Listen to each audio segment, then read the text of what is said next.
I think, the players have had various bumps and bruises. Obviously, the power play is a big part of their opportunity to give us more offense, and I think the power play has been up and down at times for us. Some nights we look real good on it, and then some instances within the game we don't look very good on it. That it actually has taken energy away from us, but our inability to execute on it, not even create scoring chances. But we've all saw power plays in the ebbs and flows, how it goes. I think with those guys, they get primo plus minutes, and they see the other team's top defensive pairing. So again, you try to work your way around that. And here's another instance tonight of trying to get Phil and Bosey and JVR as much minutes as they possibly can versus Chara on defense. Is that why you made the change with Gardner and Franzen on the first power play? Yeah, a little bit different look, and we felt that Jake has been, earning more minutes, and when you don't get results, you have to find and try and make little tweaks. All Carter Ashton has done in the AHL this year is score goals. Do you think if he's can find the right opportunity here that he can produce offensively as an NHL player? Or? Yeah, we are questioning that because every time he goes down, he plays better. He's definitely been the best player in the Marlies in the times that he's been down there. And obviously the step for him to come here, the time and the space that's created in the American League is that much less than what's here. And the confidence that he shows there, we believe someday will transfer to the NHL. Now, when that happens, I wish we had the answer to it. I wish it had happened already. And I think the one thing that we've discussed, and is Carter needs an opportunity to go out and play 10 games.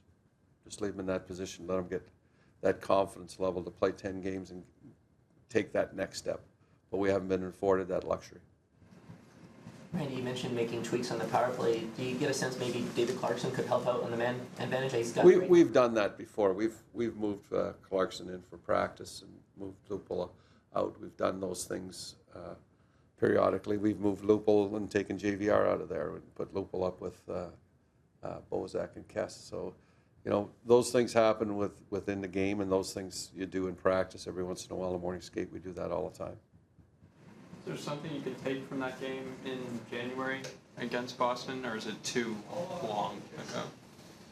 Well, I think there's things you can take. I don't think, as I described yesterday, that Boston has a different game plan than they did have in January.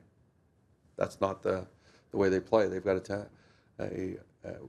as I describe, a template that they like to play to, and they bring personnel in that either plays to it or they don't get an opportunity to play with. They don't play.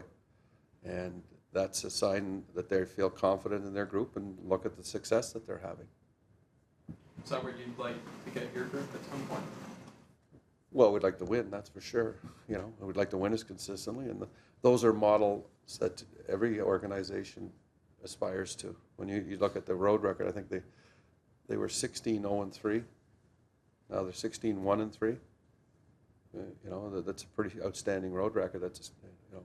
That's not easy to accomplish. Anything you can take from last night, the Detroit game, and say there's a recipe of how to beat the Bruins when they've been as hot as they've been lately? Well, I think there's things that, the pressure is number one. If you look at the way the Detroit Red Wings were able to get their forechecking game going, puck possession game, and they checked through the neutral ice. They didn't give them a lot of space. And that's what you have to do with Boston. You have to be able to forecheck effectively. They've got a very mobile group on the back end. They like to spread you out. They like that D to D and find the middle on you. And if you're not on your toes in your forechecking game, they execute, and they don't spend a lot of time in their zone. Randy, Nazem Kadri's minutes have gone down a bit the last couple games. Do you think he maybe is pressing too much offensively and maybe letting some bad habits? I think Nazi's game, the last game specifically, he was more desperate around the puck and he skated more, and that's what he's going to have to continue to do. We felt that Nazi wasn't moving his feet and wasn't playing the the north-south game. He was playing more the east-west game, and he was getting caught a lot by backside pressure. We've talked to him about it. We've had discussions about it. And he's got to be stronger down low. Randy, what's the mood and the mindset going into tonight's game? Just prepare yourself to play the best game of the year. That's what our mindset is. We have to play a high-level game. We have to have a team commitment to putting pressure and establish our forechecking game and execute in the small areas. We've got to earn our space.